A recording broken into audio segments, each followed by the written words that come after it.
Hello students, मैं आज आपके साथ सेक्शन 54 की लास्ट एग्जाम्शन आपके साथ डिस्कस करने जा रही हूँ।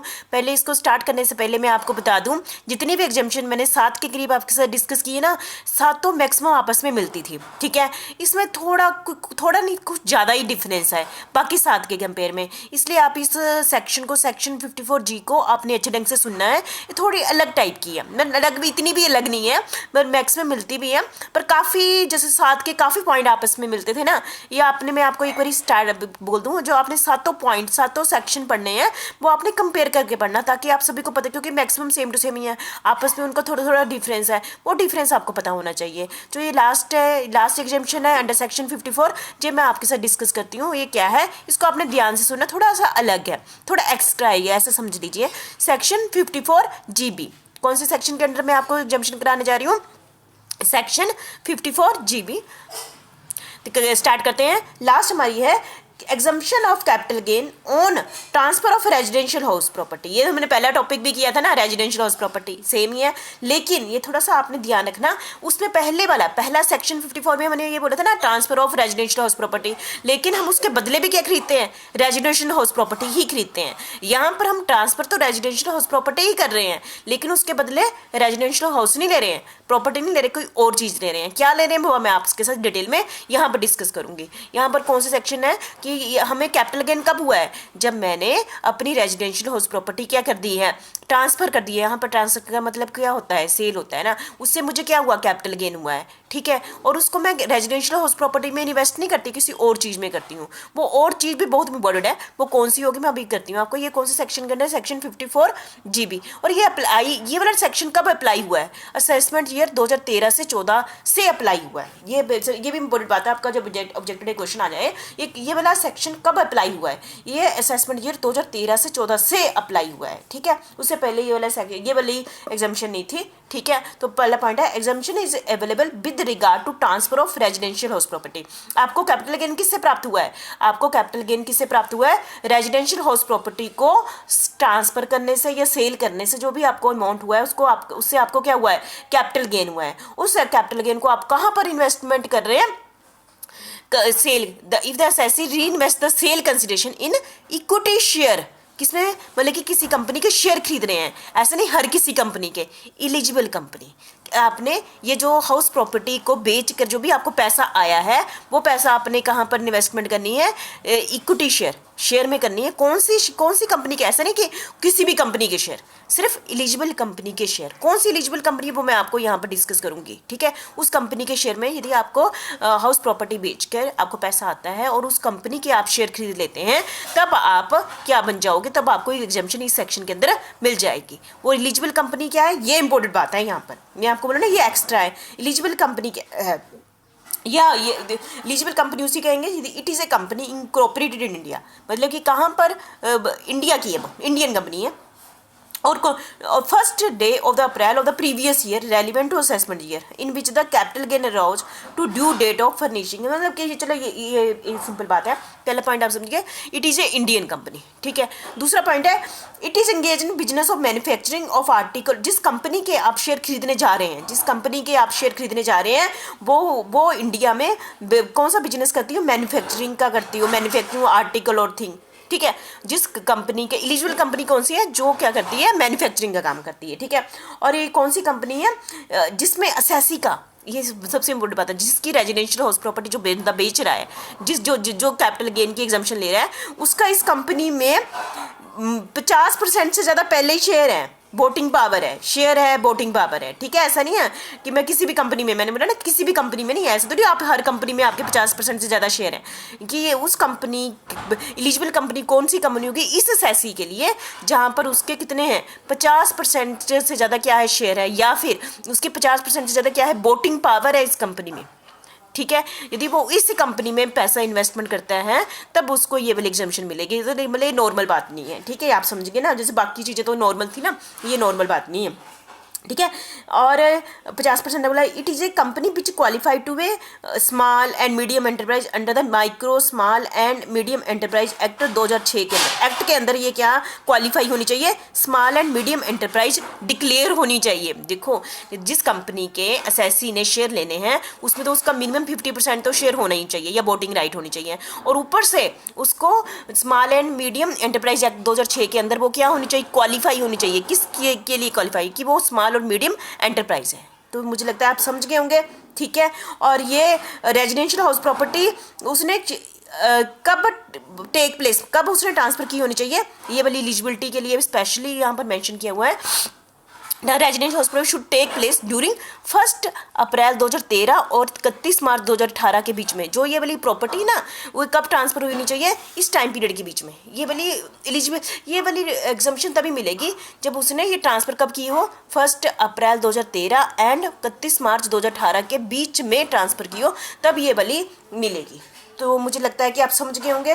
थोड़ा सा समझने में मैं फट से बता दूं कि यहाँ पर एक्स्ट्रा पॉइंट क्या था, यदि किसी एसएससी ने अपनी हाउस प्रॉपर्टी बेच दी है, उस हाउस प्रॉपर्टी से उसको कैपिटल गेन हुआ है, उस कैपिटल गेन से वो क्या ले सकता है, इक्विटी शेयर ले सकता है। कौन सी कंपनी के इक्विटी शेयर ले सकता है, जिस कंपनी का उसका पहले से ही 50% शेयर है, उस कंपनी में पहले से उसके उस कंपनी में 50% वोटिंग पावर है, और वो कंपनी इस एक्ट के अंदर क्या है, क्वालिफाइड है, small and medium enterprise qualified है, ठीक है। और उसने ये जो अपनी कैपिटल रेजिडेंशियल हाउस प्रॉपर्टी कब बेची हो, उसने 2013 के और 18 के बीच में उसने ये वाली प्रॉपर्टी बेची हो, ट्रांसफ़र की हो, ठीक है। तो मुझे लगता है कि पॉइंट आप थोड़ा 1-2 बारी पढ़ लो तो आ जाएगा, सिंपल सी बात है वैसे तो।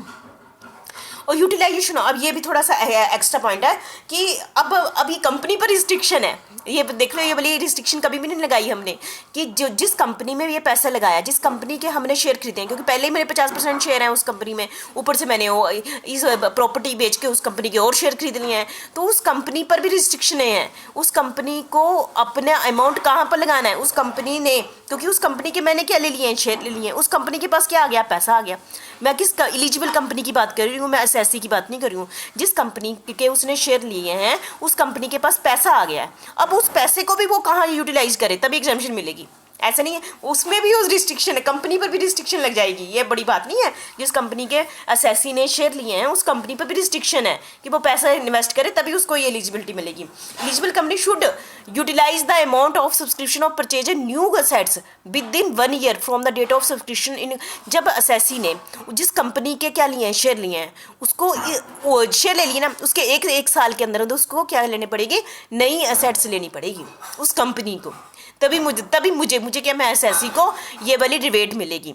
जो जिस कंपनी के मैंने एसएससी ने क्या लिए हैं, शेयर लिए हैं, उसको 1 साल के अंदर अंदर क्या लेनी पड़ेगी, बहुत इंपॉर्टेंट बात है, 1 साल के अंदर विद इन 1 ईयर नई एसेट्स लेनी पड़ेगी, तभी मुझे ये वाली एग्जाम्पशन मिलेगी, नहीं तो नहीं मिलेगी। If company does not utilise the amount purchase of new assets before the date of furnishing the income by the assessee the amount should be deposited. यदि वो जब तक वो उस कंपनी के शेयर नहीं ले जाता, देखो उसको कितना टाइम पीरियड दे दिया गया है ना, यदि वो इसे यदि if company does not utilise the amount of purchase, यदि कंपनी 1 साल के अंदर अंदर जब तक वो असेट्स नहीं ले लेती, ऐसे थोड़ी आज पैसे डिपॉजिट कराए तब तक वो कंपनी उसी समय ले ले, तो उस पर भी कंपनी पर भी रिस्ट्रिक्शन है, उस पैसे को वो क्या डिपॉजिट कर दे, इन जैसे कि हम पीछे डिस्कस किए कैपिटल गेन डिपॉजिट अकाउंट में डिपॉजिट करते हैं, ये कंपनी पर है। पहले आज तक मैंने आपको क्या कहा, ये पैसे पहले तो पैसे एसएससी डिपॉजिट कराता था ना, पहले SSC capital gain deposit account में एसएससी कराता था, अब कौन करा रहा है, कंपनी कराती है कैपिटल गेन डिपॉजिट अकाउंट में पैसा डिपॉजिट, वो वाला amount with a bank with any other institution utilise, और यूटिलाइज वो उसको उस 1 साल के अंदर अंदर एसेट्स खरीदने में ही करना है। यदि वो कंपनी 1 साल के अंदर एसेट्स नहीं खरीदती है तो मुझे क्या करना पड़ेगा, तो मुझे मैं कौन हूँ एसएससी, तो मुझे क्या देना पड़ेगा, टैक्स देना पड़ेगा। पर मेरा उस कंपनी में 50% से ज़्यादा क्या है, मैं मालिक हूँ क्योंकि मैंने उस कंपनी के। लेकिन आपकी बुक में कौन सी एसेट्स हैं जिसमें जो कंपनी 1 साल के अंदर कौन सी एसेट्स खरीदेगी, इसके बारे में आपकी बुक में डिटेल में बताया गया है, ठीक है। तो वो आपने देख लेना, मैं इस पर नहीं करूँगी क्योंकि बहुत लंबा टॉपिक चला जाएगा, ठीक है। अब इस स्लाइड से आपने क्या सीखा, कि अब ये वाली रिस्ट्रिक्शन है किस पर लगाई है, कंपनी पर। कंपनी के बीच में जो भी मैंने पैसा लगाया मैं एसएससी ने, उसको उस पैसे से 1 साल के अंदर अंदर नई एसेट्स खरीदनी है। और उस कंपनी ने वो पैसा, जब तक वो नई एसेट्स नहीं खरीद लेती है तब तक उसको वो पैसा कहाँ पर डालना पड़ेगा, कैपिटल डिपॉजिट स्कीम के अंदर पैसा, वो उसको वो वाला पैसा कैपिटल डिपॉजिट स्कीम के अंदर रखना पड़ेगा। ठीक है, तभी मुझे, क्योंकि कंपनी को ये फॉलो करेगी तभी मुझे रिबेट मिलेगी। ठीक है, और कौन सी एसेट्स है ये बुक में आपको डिफाइन कर दिया गया, मैं यहाँ पर नहीं लिखूंगी आपको। ठीक है, ये आपने देख लेना। ठीक है, अमाउंट ऑफ एग्जेम्पशन, मुझे कितनी एग्जेम्पशन मिलेगी, the amount of exemption assessee can claim with regard to, कितनी मिलेगी एग्जेम्पशन, ये थोड़ा पॉइंट है। इन्वेस्टमेंट कितनी मिलेगी, इन्वेस्टमेंट इन न्यू एसेट्स, आपको पता है कि उस कंपनी को 1 साल के अंदर अंदर नई एसेट्स में पैसा इन्वेस्टमेंट करनी ना, उतना पैसा multiply by net sale consideration. Net sale consideration मैं इसको डिटेल में बाद में बताती हूँ। Multiply by net sale consideration divided by capital gain of the eligible company. Capital gain जितना भी, जैसे मुझे कैपिटल गेन हुआ है ना, क्योंकि मैंने रेजिडेंशियल हाउस प्रॉपर्टी को बेचने पर मुझे कैपिटल गेन हुआ है, capital gain of the eligible company, capital gain of the eligible company divided by net sale consideration. ये वाला फार्मूला आपने याद रखना है, ये होगा। ठीक है, नेट सेल कंसिडरेशन क्या होता है, क्या होता है, sale consideration minus the expenditure, वो क्या हो गया, नेट सेल कंसिडरेशन हो गया। तो ठीक है, ये बाकियों से अमाउंट ऑफ एग्जेम्पशन जो बाकी हमने आज तक 7 टॉपिक किए उससे अलग है। इसमें इन्वेस्टमेंट जो कंपनी 1 साल के अंदर अंदर जो इन्वेस्टमेंट करेगी मल्टीप्लाई बाय नेट से consideration divided by capital gain of the eligible company, तो आ जाएगा हमारा अमाउंट ऑफ एग्जम्पशन आ जाएगी। ठीक है, नेक्स्ट है हमारा assessee eligible to claim exemption under section, कौन कर सकता है, जैसे तो ना हमारे पास तो बहुत सारे एसएससी हैं, इंडिविजुअल भी है, हिंदू फैमिली भी है, कंपनी भी है, फर्म है। ये पहली बारी जैसे रेजिडेंशियल पहले वाले थे ना सेक्शन 50 में सिर्फ 2 को ही मिलती थी, जैसे एग्रीकल्चर के केस में भी 2 को ही मिलती थी, किसको, इंडिविजुअल को मिलती थी और हिंदू फैमिली को मिलती है, बाकियों को नहीं मिलती। इसमें भी ऐसा ही है, 8 में मेरी पहला 54 पहला वाला, दूसरे वाले में भी यही थी, इसमें भी वैसे ही। इसमें सिर्फ ये वाली जो ऑप्शन, ये इस वाली की सेक्शन 54 वाली, ये वाली जीबी वाली एग्जाम्पशन किसको मिलेगी, सिर्फ इंडिविजुअल को मिलेगी और हिंदू एंड फैमिली को मिलेगी, बाकियों को नहीं मिलेगी। ठीक है, और नेक्स्ट हमारा हमेशा यही टॉपिक हो गया, ये वाली एग्जाम्पशन कब विड्रॉ हो जाएगी, मतलब एग्जाम्पशन से आप कब हाथ धो लोगे। ठीक है, ये भी अलग से पॉइंट्स है, ये आपने ध्यान से सुनने हैं कि एसएससी को ये वाली एग्जाम्पशन पर जो कैपिटल गेन पर जो डिडक्शन मिली है वो कब उसको ये वाली फैसिलिटी उसको क्या मिल जाएगी, विड्रॉ हो जाएगी। विड्रॉ मतलब खत्म कर देंगे हम उसकी।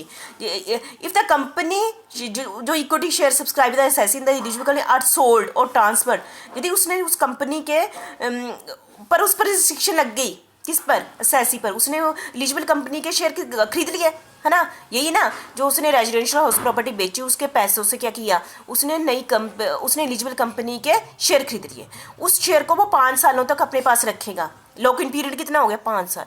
ठीक है, मतलब कि उस पर एसएससी पर रिस्ट्रिक्शन लगी हुई है जी, यदि उसने रेजिडेंशियल हाउस प्रॉपर्टी से जितना भी पैसा उसको मिला है उसने उससे एलिजिबल कंपनी के क्या ले लिए हैं, इक्विटी शेयर ले लिए हैं। वो इन इक्विटी शेयर को मैक्सिमम कितने पीरियड के लिए, उसको मिनिमम कितने पीरियड के लिए रखना पड़ेगा, 5 साल के लिए रखना पड़ेगा, from the date of acquisition, from the date of acquisition. समझ के पहला पॉइंट है, कितनी बड़ी बात है। ठीक है, अब मैं फंस गया, अब मैंने तो अपनी रेजिडेंशियल हाउस प्रॉपर्टी ना 5 साल तक इसमें पैसा रखना पड़ेगा। दूसरा क्या है, if the new assets is sold transfer by the eligible company with in 5 year from the date of acquisition. ठीक है, और मैं मतलब कि मुझे एग्जाम्पशन क्या है कि जो मैंने ये वाली एग्जाम्पशन लगाई ना कि उस नई कंपनी को, एलिजिबल कंपनी को 1 साल के अंदर अंदर नई एसेट्स खरीदनी पड़ेगी, और जो उसने 1 साल के अंदर नई एसेट्स खरीदी है इस पैसों से, उसको भी 5 साल तक रखना पड़ेगा। यदि वो 5 साल तक नहीं रखता, जैसे कि मैं इक्विटी शेयर 5 साल के अंदर बेच देती हूँ और वो कंपनी भी पहले एसेट्स खरीद लेती है और 5 सालों के अंदर वो एसेट्स बेच देती है, तब मुझे ये वाली एग्जेम्पशन नहीं मिलेगी। तो जो भी नई एसेट्स उसने 1 साल के अंदर खरीदी है एलिजिबल कंपनी ने, उसको वो वाली एसेट्स 5 साल तक रखनी पड़ेगी और मुझे भी इक्विटी शेयर 5 साल तक रखने पड़ेंगे। ये रिस्ट्रिक्शन है, बहुत बड़ी बात है। ठीक है, और लास्ट है हमारी, the deposit account is not utilise, यदि जैसे मैंने ना आपने एसबीआई के अंदर जो यदि deposit amount is not utilise, है ना, नहीं किया है, और eligible company purchasing the new assets with in 1 year, यदि नई कंपनी, देखो आपको पता ही है कि नई कंपनी ने जब तक अपनी एसेट्स 1 साल के अंदर खरीदनी पड़ती है तब तक उसको पैसा किस में रखना पड़ता है, न्यू डिपॉजिट स्कीम में एसबीआई के अंदर पैसा रखना पड़ता है ना। और आपको ये पहले वाली पॉइंट ही है, वो 1 साल बीत जाता है और कंपनी नई एसेट्स नहीं लेती है, तब उसको ये एग्जम्पशन नहीं मिलेगी उस कैपिटल गेन पर उसको क्या देना पड़ेगा, टैक्स देना पड़ेगा, उसको डीम्ड कैपिटल गेन माना जाएगा। ये पिछले पॉइंट पिछले जैसे है, पर 1 साल है यहाँ पर, ठीक है। तो मुझे लगता है कि आपको ये सारे पॉइंट समझ गए होंगे। इस वीडियो को 2 बार ही सुन लेना, ठीक है, क्योंकि बाकी वीडियो रिपीट हो जाती है अगले अगले के साथ, हल्का सा फर्क है। इस वीडियो में थोड़े से पॉइंट एक्स्ट्रा बताए हैं कि इसमें वो रेजिडेंशियल हाउस प्रॉपर्टी बेच देता है, इसमें क्या करता है वो, इसमें एसएससी क्या करता है, रेजिडेंशियल हाउस प्रॉपर्टी बेच देता है, और दूसरी कंपनी एलिजिबल कंपनी के क्या ले लेता है, इक्विटी शेयर ले लेता है। पर एलिजिबल कंपनी में उसके एलिजिबल कंपनी कौन होगी, जिसमें उसके खुद के 50% से ज़्यादा क्या है, शेयर है, वोटिंग पावर है, और वो कंपनी क्या है, स्मॉल एंड मीडियम एंटरप्राइजेज है, जो कि उसको प्रॉपर क्वालिफाइड है, ठीक है। और उस एलिजिबल कंपनी पर भी रिस्ट्रिक्शन है, उसको इस पैसे से 1 साल के अंदर अंदर क्या लेना पड़ता है, नेट एसेट्स लेनी पड़ती है, ठीक है। और यदि वो जब तक नहीं लेते तब तक उसको new capital gain deposit scheme में एक पैसा इन्वेस्ट करके रखना है एसबीआई के पास, 1 साल तक रखना है। यदि 1 साल के अंदर वो पैसे का यूटिलाइज नहीं करती है तो उस पर क्या देना पड़ेगा, उसको एसएससी को क्या देना पड़ेगा, टैक्स देना पड़ेगा। इसमें अमाउंट ऑफ एग्जम्पशन की कैलकुलेशन भी बाकी टॉपिकों से अलग है, ठीक है। और ये वाली एग्जामेशन सिर्फ मिलेगी इंडिविजुअल और हिंदू इन्वर्टेड फैमिली को मिलेगी, बाकियों को ये नहीं मिलेगी। और जिस कंपनी के में एसएससी ने जिस कंपनी के शेयर लिए हैं उन शेयरों को वो 5 साल तक नहीं बेचेगी, उस कंपनी के शेयरों को वो 5 साल तक नहीं बेचेगी। और वो जो सेट्स कंपनी ने ली है ना नेट 1 साल के अंदर, उसको भी 5 सालों तक वो सेट्स को नहीं बेचेगी, ठीक है। और यदि वो उसमें कैपिटल डिपॉजिट स्कीम के अंदर जो पैसा रखा है उसको 1 साल के अंदर यूटिलाइज करना है, यदि वो 1 साल के अंदर यूटिलाइज नहीं करती है तब भी उसको ये वाली एग्जामेशन नहीं मिलेगी। ये थोड़ा सा पॉइंट्स है, एक्स्ट्रा है, बाकियों से अलग है। बाकी रिविजन में तो आपने इसको अच्छे ढंग से कर लेना है। Thank you very much.